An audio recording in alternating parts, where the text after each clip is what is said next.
ఆత్మీయులారా, పావనమైన గురువారం నాటి సాయి సుధాలహరికి శుభస్వాగతం.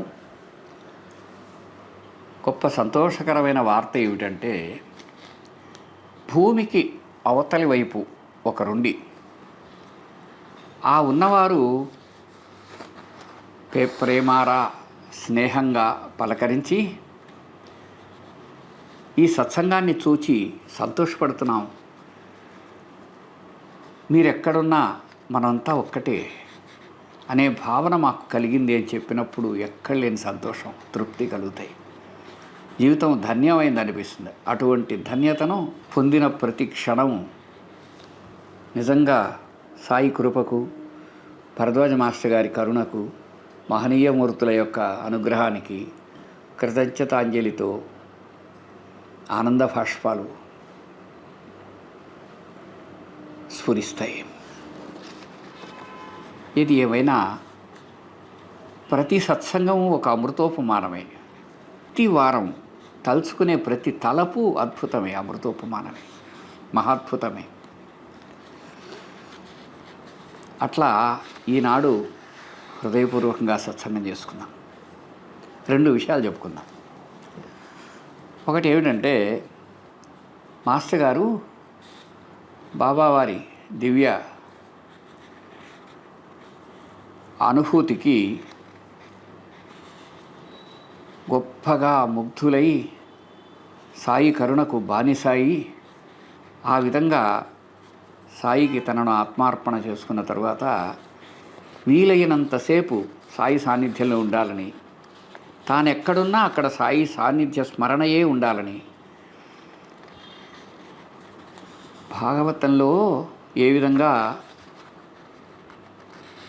ప్రహ్లాద చరిత్రలో చెబుతారో అట్లా నోరు నొవ్వంగ హరికీర్తినుడువడేని అన్నట్టు ఆయన మందార మకరంద మాధుర్యమునదేలు మధుపంబోవునే మదనములకు అన్నట్టు ఎప్పుడూ సాయి గురించి, సాయి శ్వాసలో, సాయి ధ్యాసలో, సాయి స్మరణలో, సాయికి సంబంధించిన వివరాలు సేకరణలో, ఆ రచనలో, వీటిలోనే మహానందాన్ని అనుభవిస్తూ ఉండేవారు మాస్టర్ గారు.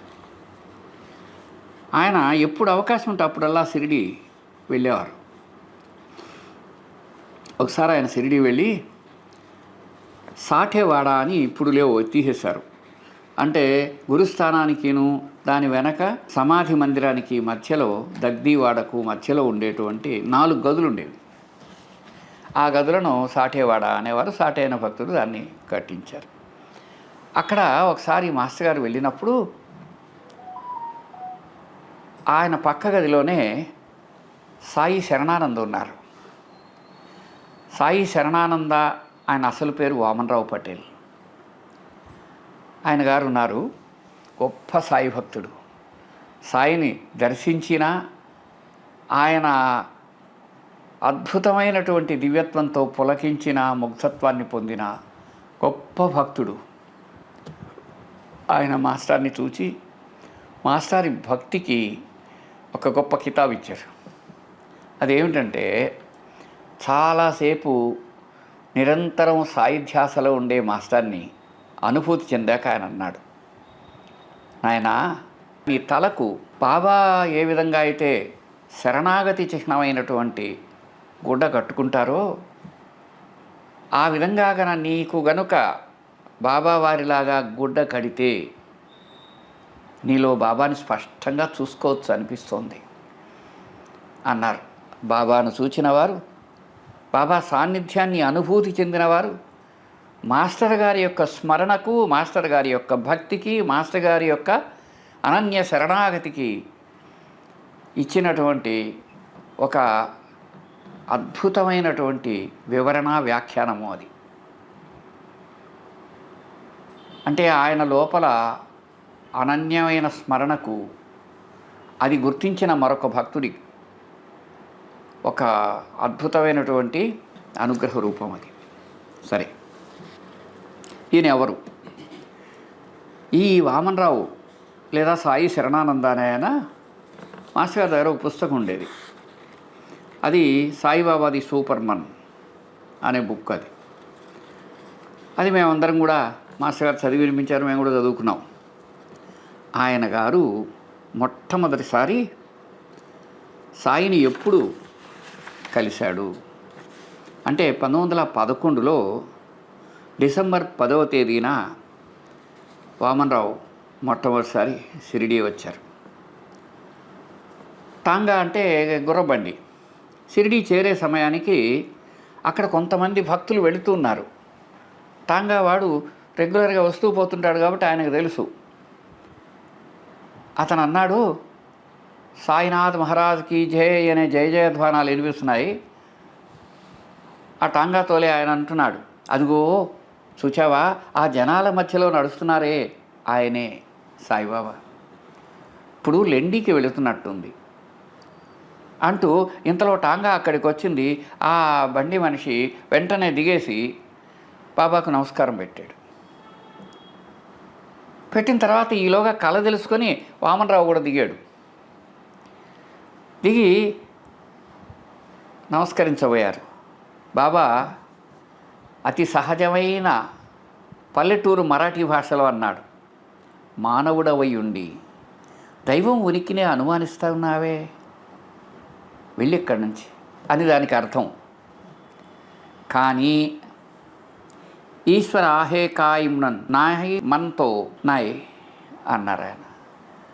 ఆ మాట అనగానే అంటే దానికి అర్థం మనం ఇంతకుముందు చెప్పుకుంది, మానవుడవై ఉండి దైవం ఉనికినే అనుమానిస్తున్నావే, వెళ్ళి ఇక్కడి నుంచి అని. అందులో ప్రేమ, దాని వెనక ఒక అద్భుతమైన మహత్తరమైన భావం వామనరావు హృదయానికి లభించింది. నాకు నిజంగా దైవం మానవ రూపంలో ఇలా లభించాడని అర్థమైంది అతనికి. మాట వేరు, గుండె వేరు, హృదయం వేరు, స్పందన వేరు అన్నమాట. సరే, అతడు షిరిడీ వచ్చాడు. దీక్షిత్ వాడాలోనే ఆయన ఒక పరిచయ పత్రం తెచ్చినందువల్ల లభించింది వాడాలోనే ఉండే అవకాశం. సరే, ముందు అక్కడ వెళ్ళబోతే బాబా వెంటనే అనుమతి ఇవ్వలేదు. కానీ మెల్లగా సాయి ఎంతగానో అతనిని అనుగ్రహించారు. సరే, కొన్ని రోజులు 1-2 రోజులు ఉన్న తర్వాత వెళ్ళాడు. మళ్ళీ తిరిగి 1913వ సంవత్సరంలో మేలో కొంతమంది తనతో పాటు ఉండే లాయర్లతో కలిసి షిరిడీ వచ్చాడు ఆయన. అందరూ వెళుతుంటే బాబా అనుమతి ఇచ్చాడు, సమ్మతిచ్చారు, విభూతి ఇచ్చారు. కానీ వామనరావుకి ఇవ్వలేదు. అంతే, అతను సాయి చెబితే కానీ వెళ్ళకూడదు అనుకున్నాడు. ఆ విధంగా 11 నెలల పాటు షిరిడీలోనే ఉన్న తరువాత మార్చి 1914లో అతన్ని బొంబాయికి వెళ్ళడానికి అనుమతి ఇచ్చారు సాయి. అంటే ఆ విధంగా 11 నెలలు సాయి సాన్నిధ్యాన్ని అనుభూతి చెందిన ధన్యజీవి ఆయన. అదేవిధంగా ఇంకోసారి వచ్చారు. ఈసారి ఆయన్ని 21 రోజులు ఉంచారు. ఆ సమయంలో ఆయన ఏం చేశారు తెలుసా?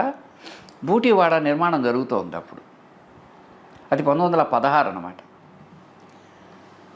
బూటివాడ ప్రవర్ధమానమై నిర్మాణం జరుగుతోంది.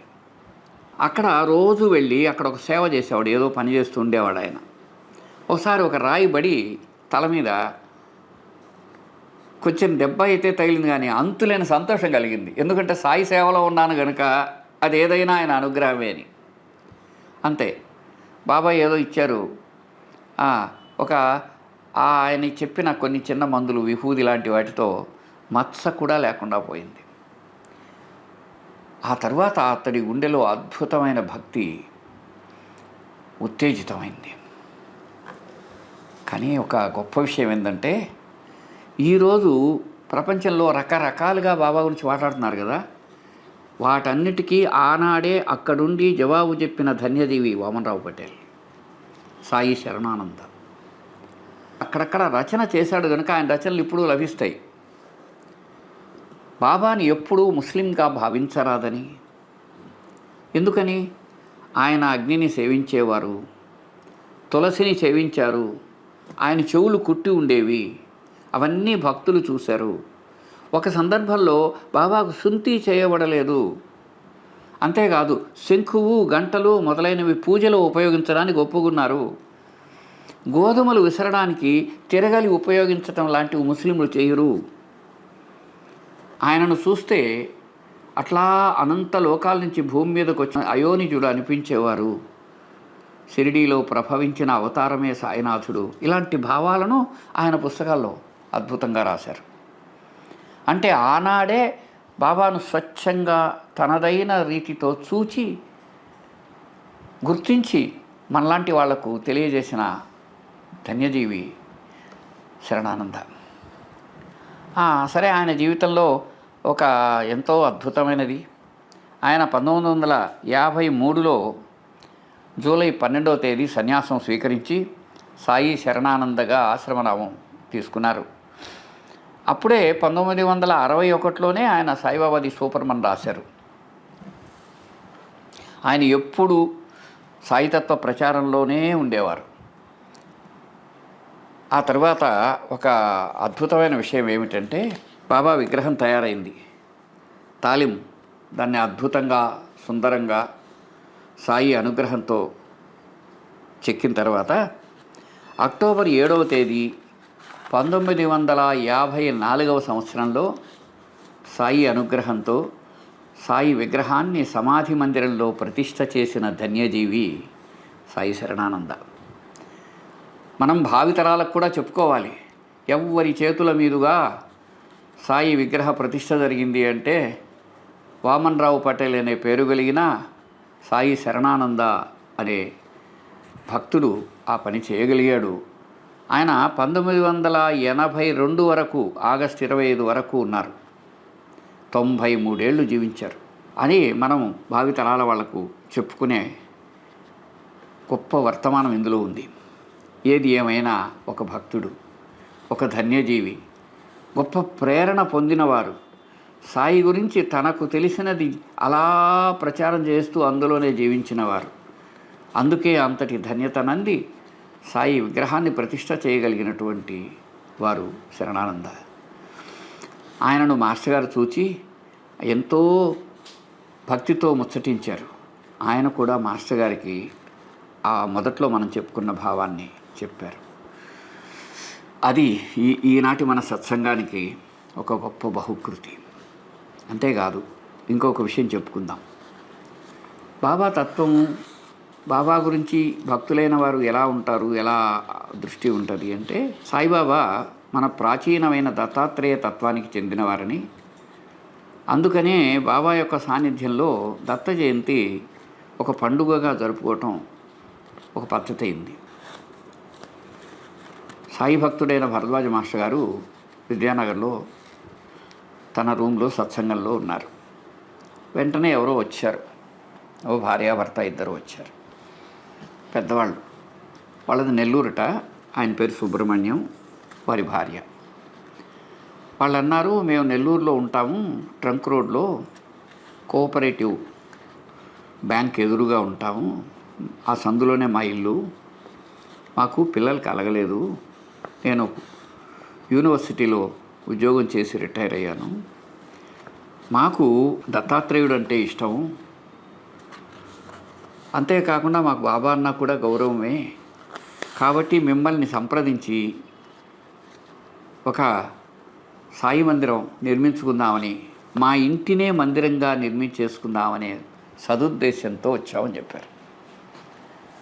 అంటే ఒక కొత్త చోట మందిరం నిర్మించడం కాదు, ఇంటిని మందిరంగా నిర్మించుకుంటాం, అందుకు మీరు అనుమతి సమ్మతి ఇవ్వండి, మీరే అక్కడుండి ప్రతిష్ఠ చేయండి అని అడిగారు. అప్పుడు మాస్టర్ గారు చెప్పిన మాట చాలా గొప్పది, అద్భుతమైంది. అదేమిటంటే, మాస్టర్ గారు అన్నారు, మీకు దత్తాత్రేయుడు ఇష్టం అన్నారుగా, అప్పుడు మీ ఇంటిని దత్త మందిరంగానే మార్చండి. దత్తాత్రేయ మందిరంగా మార్చుకుంటే అది మంచి పనే. సరే అండి, మీరు ఎలా అనుకుంటే అలాగే ఆ మందిరంలోనే సాయిబాబా యొక్క మూర్తిని కూడా ప్రతిష్ఠించుకోవచ్చు, దత్త మందిరంలో సాయిబాబా ఉండవచ్చు, అందులో ఏం తప్పు లేదుగా, అదే తప్పేం లేదు అన్నారు. అట్లయితే మీరే మీ చేతులతో ఆవిష్కరించమన్నారు. అప్పుడు మాస్టర్ గారు ఒక మాట అన్నారు, లేదు, అక్కడ ఒంగోలు అవతల చందోలు అనే ఒక ఊరు ఉంది, అక్కడ రాఘవ నారాయణ శాస్త్రి గారు అని ఒక పెద్ద ఆయన ఉన్నారు. ఆయన అద్భుతమైన దేవీ ఉపాసకుడు, దత్తభక్తుడు. అటువంటి వారి చేత దత్త మందిరాన్ని ప్రారంభింపచేయటం సరి అయినది అంటే ఆయన పిలిస్తే వస్తారా అని పెద్ద వయసు వారు అంటారే అని వాళ్ళ సంశయాలు చెబితే ఏం లేదు మీరు వెళ్ళి చెప్పండి అన్నారు. అన్న తర్వాత వెళ్ళారు.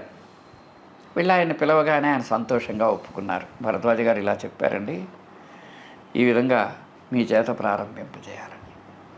ఆ విధంగా మొట్టమొదట సుబ్రహ్మణ్యం గారు రావటం, ఆ విధంగా వాళ్ళ ఇంటిని మందిరంగా మార్చాలనుకోవటం, నెల్లూరులో దత్తసాయి మందిరం రావటం, అందులో ప్రారంభం నుంచి మాస్టర్ గారు దగ్గరుండటం, దత్తుడికి సాయికి నెల్లూరు నడిబొడ్డులో ఒక మందిరం భరద్వాజ మాస్టర్ గారి ప్రేరణతో, సాయి యొక్క అనుగ్రహంతో, దత్తాత్రేయుడి కృపతో లభించటం ఒక భగవంతుడి యొక్క కృపకు నిదర్శనం. అప్పుడు రాఘవనారాయణ శాస్త్రి గారు అక్కడ వచ్చారు. ఆ రాఘవనారాయణ శాస్త్రి గారు వచ్చినప్పుడు మాస్టర్ గారు నమస్కారం ఆశీర్వదించమన్నాడు. అప్పుడు ఆయన అన్నారు, అయ్యా గురుచరిత్రను దత్తుడి అనుగ్రహంతో రాసినటువంటి మీకు భగవంతుడి అనుగ్రహం ఉంది కదా, మీకేం ఆశీర్వాదం అయ్యా, మీరు అంతకుముందే ఆశీర్వదించబడ్డారు, మీకు మళ్ళీ ప్రత్యేకమైన ఆశీర్వాదమే ఉంది, మీకు ఎప్పుడూ ఆశీర్వాదం ఉన్నది అని అన్నారు. ఆ పెద్ద ఆయన మాస్టర్ గారి పట్ల వెలిబుచ్చిన అభిప్రాయం అది చాలా ఉన్నతంగా అనిపించింది. అట్లాంటి వాళ్ళకే అలాంటి ఆలోచనలు వస్తాయి. మరి ఆయన గారు రాఘవనారాయణ శాస్త్రి గారు ఆయన దేహం విడిచేసిన తర్వాత ఆయన చితిమంటలలో అక్కడ వెళ్ళిన వాళ్ళందరూ ఒక అద్భుత దృశ్యాన్ని చూశారు. ఆయన నిరంతరం పూజించే అమ్మవారి రూపం అక్కడ వాళ్ళందరికీ కనిపించింది. దాన్ని ఫోటోలు కూడా తీసి పెట్టారు. ఆ విధంగా ధన్యుడైనటువంటి సాధకుడు, దత్తభక్తుడు తాడేపల్లి రాఘవ నారాయణ శాస్త్రి గారు. వారి చేత దత్త మందిరాన్ని ఆవిష్కరింపజేసిన ఘనత భరద్వాజ మాస్టర్ గారిది.